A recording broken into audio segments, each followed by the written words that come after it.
สวัสดีท่านผู้ชมเราก็มาถึงสำนักสงฆ์แล้วนะครับสำนักสงฆ์ใหม่ชัยมงคลนี่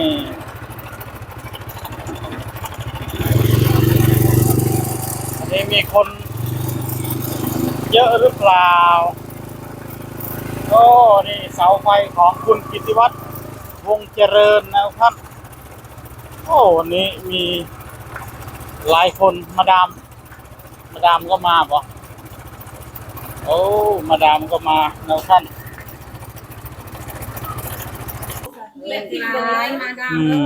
โอ้สวัสดีครับดีครับนี่ญาติโยมมาหลายพี่น้องเอ้ย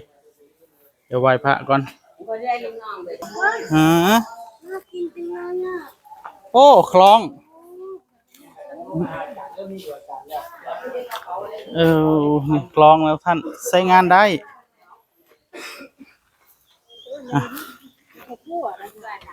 ปลานี่มีทุกวันนะคะพระดามาพูดกินน้ำเขากินน้ำเขาค่ะอันนี้มากระดึกเนาะมากระดึกหรือว่าฟักที่เขาทำแกงจืดนะมากระดึก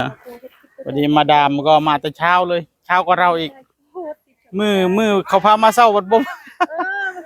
ย่างเขาให้มาเศร้าเอาวันนี้มาดามมารอแต่เช้าเอาไปไล่มองแล้วมันไปโรงพยาบาลไปไล่มองแล้วบ่ใช่ไปโรงพยาบาลแล้วก็ไอ้บ่สบายเป็นยังไงล่ะเพิ่นเป็นยังไงไข้เจอไข้ในจังน้อยแล้วเนาะไข้แล้วก็มานี่บ่ายก็สิไปหาเพิ่นอีกบ่เอาไข้แน่แล้วบ่เอามาถึงแล้วทุกท่านทีมงานรอแล้วรอเล่าตามาตาไปใช้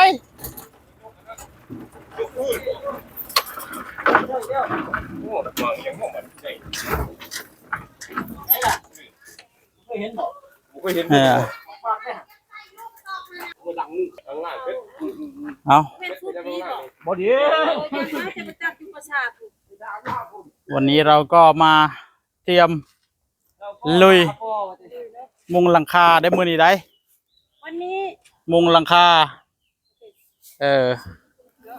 มุงหลังคาให้พระอาจารย์เอาไว้อันตากผ้าสบงเนาะตากผ้าตากหยังเวลาฝนตกก็สบายเอาสร้างของเฮาบ่นี่ทีมงานช่างทีมงาน95บ่เฮาโอ้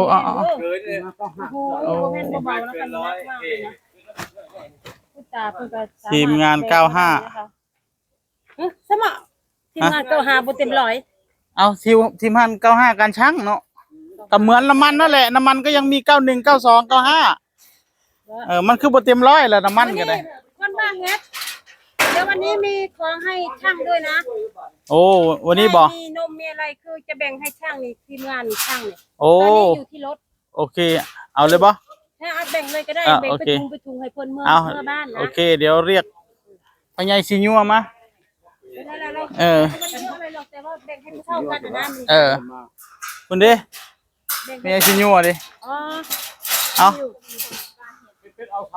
มันมีซื้อนมมาดามก็จะมีของมาให้ทีมช่างนะก็บ่ได้หลายปานใดเนาะแต่ว่าเราแบ่งให้เท่ากันครับผมแม่นแล้ว